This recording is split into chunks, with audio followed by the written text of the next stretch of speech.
வணக்கம் மக்களே, இது காலி சோடாவின் உங்கள் சாய்ஸ். நான் உங்கள் ராக்கிங் ராசாத்தி. இன்னைக்கு நிகழ்ச்சி உள்ள போலாமா?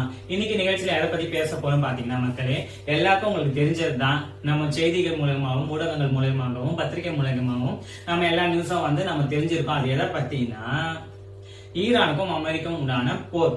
இந்த போரை பத்தி எல்லாருக்கும் எல்லா நியூஸும் தெரிஞ்சிருக்கும். நான் இதுல எதை பத்தி பேச போறேன்னா, அதாவது நம் தமிழ்நாடு அரசு மற்றும் இந்திய அரசாங்கம், மத்திய மாநில அரசுகள், இந்த இரு அரசுமே ஒரு பொதுப்படியான எந்த ஒரு அறிவிப்பும் வெளியிடல. அதாவது பெட்ரோல், கேஸ் மற்றும் டீசல் போன்ற எந்த ஒரு பொருளும் தட்டுப்பாடு இருக்குது, நம்ம இந்தியா நாட்டுல தட்டுப்பாடு இருக்குன்னு சொல்லிட்டு அவங்க எந்த ஒரு முறையான அறிவிப்பும் அவங்க சொல்லல.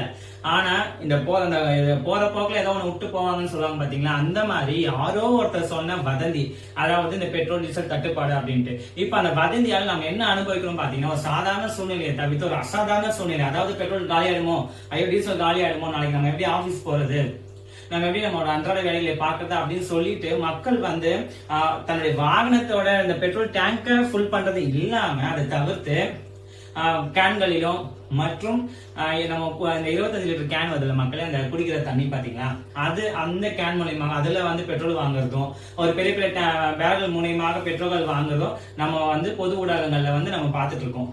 அந்த மாதிரி ஒரு அசாதாரண சூழ்நிலைக்கு ஆலோசனை வதந்தியால நம்ம தள்ளப்பட்டிருக்கோம். இது நம்மளோட அன்றாட தேவைக்கான ஒரு முன்னேற்பாடு அப்படின்னு நம்ம நினைச்சிட்டு நம்ம இந்த மாதிரிலாம் வாங்குறதுனால நிறைய பிரச்சனைகள் ஏற்பட்டு வருது. அதாவது பாத்தீங்கன்னா இந்த சிஎன்ஜி கேஸ் மூலியமாக வாகனம் ஓட்டும், அதாவது ஆட்டோ ஓட்டும் பாத்தீங்கன்னா அந்த தொழிலாளர்கள், அந்த டிரைவர்கள் என்ன ஆயிடுச்சுன்னா, அவங்க அந்த சிஎன்ஜி ஆட்டோ கேஸ் போடும் போது அவங்க அதீத கட்டணத்தை கொடுத்து போடுற மாதிரி இருக்கு. ரெண்டாவது அதிக கட்டணத்தை வசூலிக்கிறாங்க.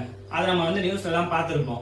அதே பெட்ரோலும் சீக்கிரமா, அதாவது ஒரு நாள் குறிப்பிட்ட இடைவேளையில விநியோகிக்கப்படும் ஒரு பெட்ரோல் பங்க்ல அதிக தேவை ஏற்படுது. அப்ப அந்த அதிக தேவைக்கு அதாவது அந்த பெட்ரோல் அவங்களோட அந்த அண்டர் டேங்க்ல ஃபுல் பண்ணிட்ட பேர் தான் நம்மளுக்கு அவங்க அதை டெஸ்ட், அந்த டெஸ்டினிட்டி சொல்லுவாங்க, அந்த பியூரிட்டி அதெல்லாம் பார்த்து தான் நம்மளுக்கு சப்ளை பண்ணணும். இந்த கால இடைவேளையை கூட மக்கள் நம்ம அவங்களுக்கு கொடுக்கலாம்.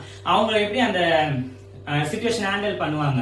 இந்த மாதிரிலாம் இருக்கிற பிரச்சனையில நம்ம மத்திய மாநில அரசு எந்த ஒரு அறிவிப்பும் சொல்லல. இப்போ சமீபத்துல ஒரு மாலை நேர நியூஸ் என்ன நான் கேள்விப்பட்டேன் அப்படின்னு பாத்தீங்கன்னா, அதாவது ஈரான் அந்த முக்கிய கடல்வழி பாதை மூலமாக எண்ணெய் கப்பல்கள் எதுவும் அந்த பக்கம் போக கூடாதுன்னு சொன்ன ஈரான் இப்போ இந்திய கப்பல்களுக்கு அனுமதி அளித்துள்ளது. அதாவது இந்த இந்திய கப்பல்கள் மட்டும் எண்ணெய் எடுத்துட்டு போலாம் அப்படின்னு சொல்லிட்டு அந்த உத்தரவை பிறப்பிச்சிருக்காங்க. அதை நம்ம சமூக ஊடகங்களிலும் பார்த்திருக்கோம், நம்ம செய்திகள் போன்றவற்றிலும் பார்த்திருக்கோம். அதன் மூலமாக ஒரு இந்திய